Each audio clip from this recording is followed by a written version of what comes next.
Birleşken Devletler Teşkilatı Kişilik Hukuk Ali Komissari Michelle Bachelet 8 ayning 25 kuni Cenevada axborot e'lon qilish yig'ini o'tkazib, dunyoning kishilik huquq vaziyati va Birleşken Devletler Teşkilatı Kişilik Hukuk ishxonasining ishlagan xizmatlarini tonishtirib o'tgan. Shu qatorda dunyoda zulm va zo'ravonlikka uchrayotgan xalqlar haqida to'xtalgan, lekin Xitoyning irqiy qirg'inchilik zulmiga uchrab kelayotgan Uyg'urlarni tilga olmagan.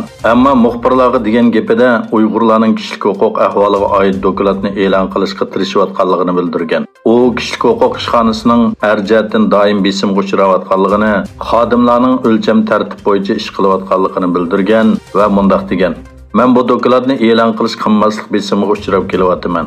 Lekin men har qanday dokladni besim ostida e'lon qilmayman yoki yo'shirmayman."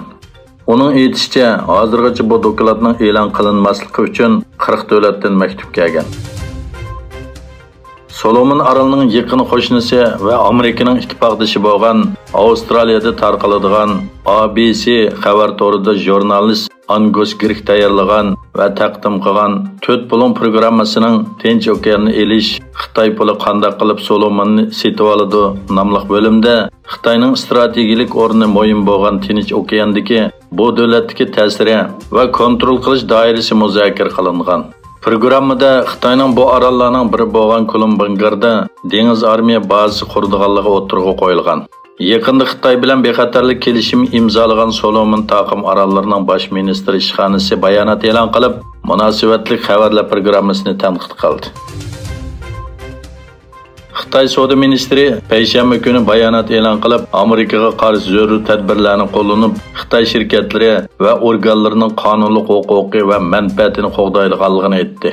Egilishicha, Amerika Savdo ministrligi 23 avgust uqtirish chiqarib, davlat bexatarligi va Amerikaning diplomatiya manfaatini nazarda tutib, Xitoyning 7 organi eksportini kontrol qilish tizimligiga kirgizadiganligini e'lon qilgan bo'lib, ularning ko'pinchisi Avstraliya olam qatnashi bilan munosabatli organlar ekan.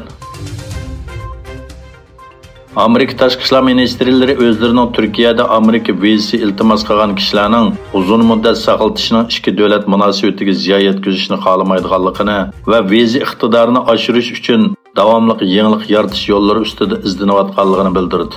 Ma'lum bo'lishicha, Turkiya Tashqi ishlar ministri Mavlud Çavuşoğlu yaqinda Amerika va bir qism g'arb davlatlarining Turkiyadagi nurg'un viza iltimos qiluvchilarni qasddan saqlatayotganligini, bu masalalarda zarur ogohlantirishlarning berilganligini aytgan. Koreya prezidenti Yoon Suk Yeol Shimoliy Koreya oldin zarba berish uchun qurilgan mashg'ulot planini yangilashni buyurdi. Egilishicha, Yoon Suk Yeol tunugun poytaxt Seulda ta'sis qilingan va urush yuz berganda qo'mondonlik vazifasini ustiga oladigan bir harbiy o'rinni ziyorat qilgan. Shimoliy Koreyaning kunsiri kuchayayotgan yadro va boshqariladigan bomba tahdidiga diqqat qilgan Yeol qo'mondonlarga mashg'ulot planini yangilashni buyurgan. Turkloviya sohasidagi g'olliq tadqiqotchilardan biri bo'lgan professor Abduqodir Donuk 74 yoshida olamdan o'tdi. Donuk uzun yil İstanbul Universiteti Adabiyot fakulteti umumiy turk tarixi bo'limining boshlig'i bo'lgan. Ma'lum bo'lishicha, Donuk Turk tarixi jamiyati, Turkiya madaniyat tadqiqot o'rni, Turan madaniyat fondi va Sharq Turkiston fondining a'zosi edi.